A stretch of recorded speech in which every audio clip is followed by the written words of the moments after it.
Today's delicious dum aloo recipe. So now here I've taken 20 baby potatoes and I've washed them really well. And now I'm going to use a peeler and peel the potatoes really well. Now if you don't get your hands on baby potatoes, you can always use small potatoes or medium sized potatoes.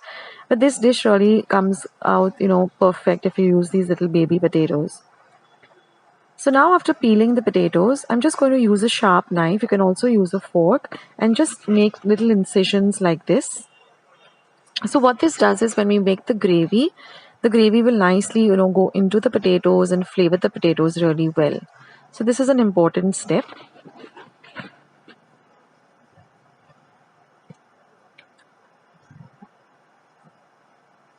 Now once that is done, I'm going to heat about 5 tablespoons of oil. And we're going to fry these potatoes till they're very nicely done, that is dark brown, golden brown in color. So keep an eye on them and just keep turning them in between till they get nicely fried. So I put a timer and this took me exactly 7 minutes to get them to this point. After that, just take them out in a separate bowl. Now I'm going to take out most of the oil from the pan and I'm just going to use a tablespoon of the oil. And now here I have 1 large onion chopped, about 10 cashew nuts, 1 inch of ginger, 6 cloves of garlic, and about 4 dried red chilies. So I'm going to add all of this to this oil. And we're going to fry this really, really well till the onions become nice and translucent. So again, this took me about 2 minutes for it to really fry nicely. So do that for about 2 minutes. And after that, once the onions soften, we're going to add 2 medium-sized tomatoes that we've chopped fine. And I'm going to fry this till the tomatoes also become nice and soft. So that took me another 2 minutes. Now we're going to turn off the heat and we're going to let this mixture completely cool down to room temperature. And then we're going to grind this without adding any water to a very, very fine paste like this. Now I'm going to add a little bit, about a tablespoon of the same oil that we used in the beginning for frying the potatoes. So a tablespoon or so. And now I'm going to add, now here we have 2 bay leaves, 1 big elaichi, 2 small elaichis, 1 inch of cinnamon, 1 teaspoon of cumin or jeera, and about 10 peppercorns. So we're going to add all of these whole masalas or whole spices to the 1 tablespoon of oil. And we're going to fry this till it nicely flavors up the oil. So keep it on a very low flame. And just for about half a minute, we're going to fry them so that they nicely flavor the oil.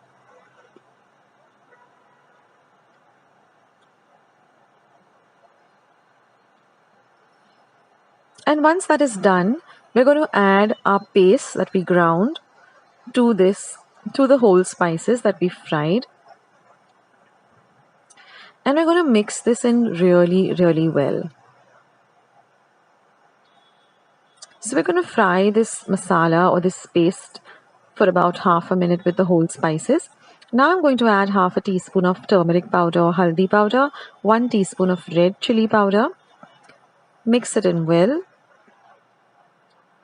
Now I'm going to add 1 teaspoon of coriander powder or dhania powder, half a teaspoon of cumin powder or jeera powder, 2 teaspoons of Kashmiri red chili powder for the color, and 1 teaspoon of dry mango powder or amchur powder. So mix all of this really well together. Keep your flame on very low because we're adding powder spices. So mix all of this really nicely together. The flavor, the aroma in my kitchen is just amazing with all these beautiful Indian spices. And now what we're going to do is we're going to cover this and keep it aside for about 5 minutes on a very low flame till all of the masala gets nicely fried. And now I'm going to add 1 green chili that I've chopped fine. So keep stirring in between when you cover and keep it for 5 minutes. And now you can see that there's some oil oozing out of this masala. Now I'm going to add 1.5 cup of water. Now what I did is the mixer jar in which I ground the masala, I added 1.5 cup water to that, rinsed out all the masala, and I'm going to use that water itself. So now mix it in really well. If you want it a little thinner, then you can add a little more water, say about a 1/4 cup of water more, and mix all of this really nicely together.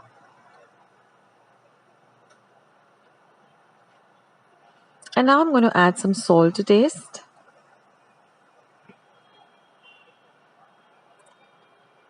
And now we're going to add our fried potatoes back into the curry or the gravy. Mix everything in well. And now you're going to cover and keep this for 15 minutes on a very low flame, stirring in between. And after 15 minutes, you'll see that it has nicely thickened and the masalas have all come together very well. The potatoes are nicely coated with the masala. So now I'm just going to add 1/2 teaspoon of homemade garam masala. I leave a link to the recipe of how I make my garam masala at home. Mix all of this well together. You see how the curry has nicely thickened up. I just can't wait to dig into this. And then I'm going to turn off the flame and I'm just going to add some lovely fresh coriander leaves that I've chopped as a garnish. And we're going to mix in the coriander leaves too. And that's it, guys. Your lovely dum aloo recipe is all ready to enjoy. Now, I love having this with some naan. And of course, I'm going to add just 1/2 teaspoon of clarified butter and ghee at the end. And then we're just going to cover and keep it aside for about a minute or two. And that really flavors and elevates the flavor of this beautiful dish. So have this with naan or roti or, puris or chapatis. It's just fabulous.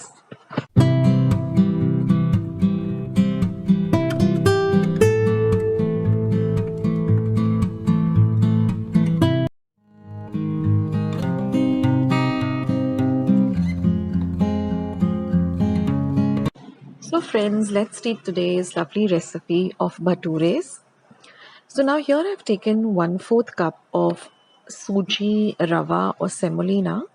Now I like to use the fine semolina, but if you have the medium or the thick one, then you can just grind it to a fine consistency. Next I'm going to add 1/2 teaspoon of salt and 1/2 teaspoon of sugar, that is regular sugar. Next I'm going to be adding 1/4 of a cup of dahi or yogurt or curd. And now using the spoon, I'm just going to mix everything really well together. So see that the dahi and the salt, the sugar and the semolina really mix well together. Take your time with it. And now after mixing this, we're just going to leave this aside for about 2 or 3 minutes.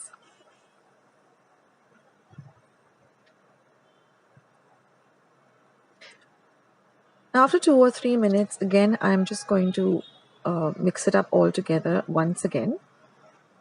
And now I'm going to be adding 1/2 teaspoon of baking soda. If you don't have baking soda, you can use 1 teaspoon of Eno fruit salts.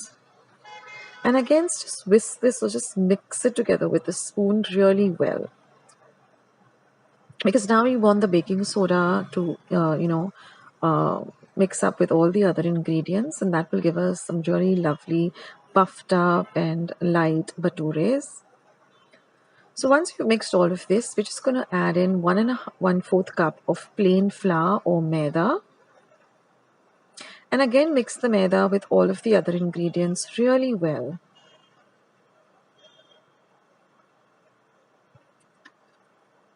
And I'm just going to add a little water at a time, and we're going to make a nice soft dough. Something very similar to how you would make for, puris or puris. So just add a little water at a time. I think I used about 5 or 6 tablespoons. That's it. Don't put too much water at a time. Just start with a little water and work your way through.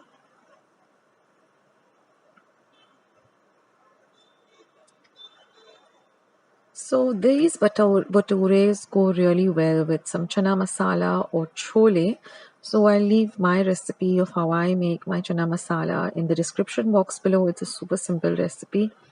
And just squeeze some lemon on the chole and some lovely onion at the side and these baturas, and it's an entire meal and it tastes really, really amazing. So now my dough is ready, as you can see. So just knead it really well. Take your time with it. Take about 5 minutes, but knead the dough really, really well. We want a nice, soft and flexible dough. And now I'm just going to add a few drops of oil and again knead it.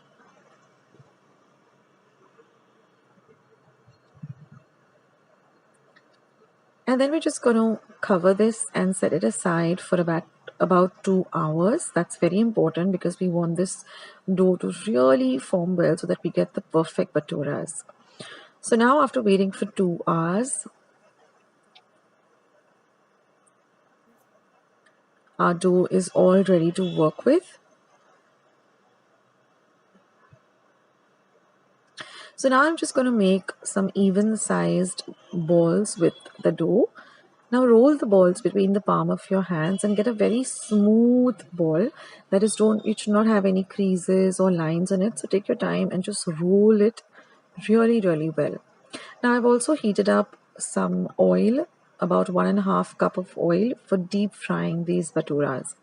Now we're just going to roll this out to a flat roti size or a small fulka, and we need to have at least half an inch of thickness. We don't want it to be very thin but a little thick, so half an inch of thickness. And roll the edges rather than rolling it in the middle. And now all you have to do is just very gently put it down into the hot oil. See that your oil is really hot, but keep your flame between low and medium. And now just put some oil, with the spoon or the ladle, just toss some oil onto the top of the batura, and you will see that it starts to fluff up. Once it starts to fluff up on one side, and you just turn it onto the other side and repeat the same process. Don't keep it too long in the oil. It just has to have a very light golden brown color. And once that is done, just drain off the excess oil onto your ladle or spoon. That is a perforated spoon. And now all you have to do is just transfer it onto a plate. And one tip, of course, here is that you have to serve this, right away or within at least 5 or 10 minutes with the lovely chole. That way they remain lovely and soft and yummy. And this is the other one. So with the quantity that I've given in my recipe, I got 5 batures. So if you want more, then you can just double the quantity of all the ingredients. So I'll show you what thickness we're looking for. So like this, it should be about half an inch of thickness. And be very careful with the hot oil. So lower it very carefully into the oil. And just press a little on the top, and then you'll see that it starts to immediately puff up like this. So guys, do give this recipe a try and let me know how your bhatura is turned out, and serve this with some lovely chana masala or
with today's easy bread pudding recipe.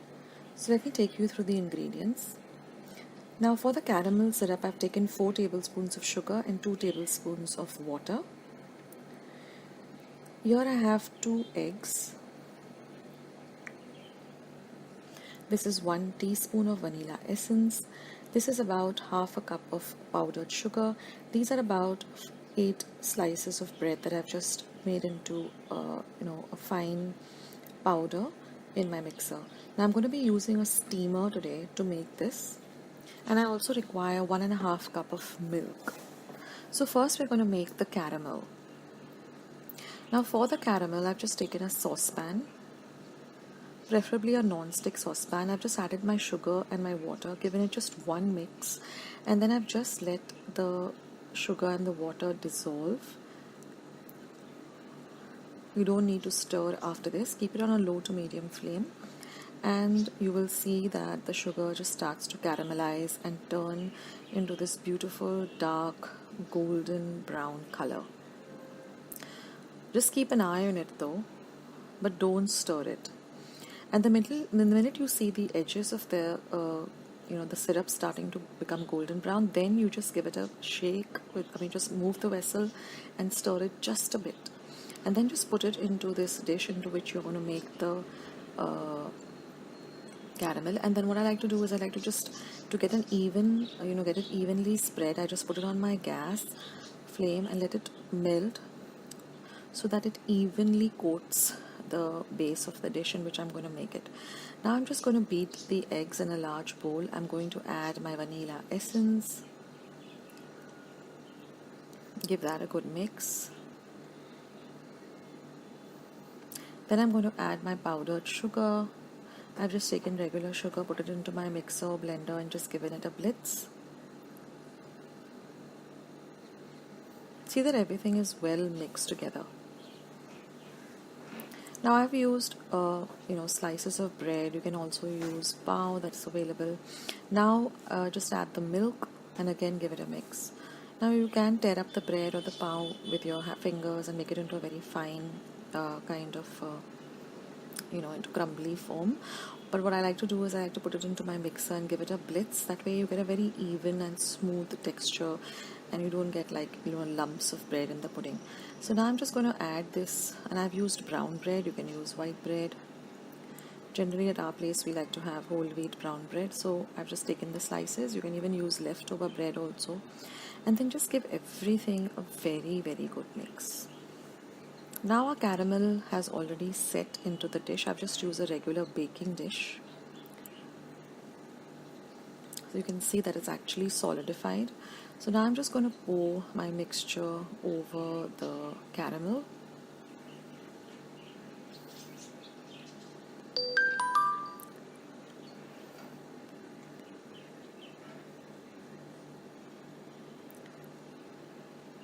And now I've already kept my steamer for boiling. I've just put the dish into the steamer and I've covered it with a lid. I've closed up my steamer and I'm going to cook this on a high flame for 15 minutes. I've actually kept my timer on and I'm going to cook it for 15 minutes. And then I'm going to let the steamer completely cool down. So I can, it's becomes cool enough that I can handle, I can touch the steamer. And then I'm just going to check on the bread pudding. I'm just going to take a knife, insert it, and when it comes out clean, I know my pudding is done. Now I have to transfer this to my refrigerator and let it completely cool down for about 2 to 3 hours. So I'm again going to cover it and put it into my refrigerator for 2 to 3 hours before I demold it. And now we're ready to demold it. So I've just taken a knife and just run it through the edges.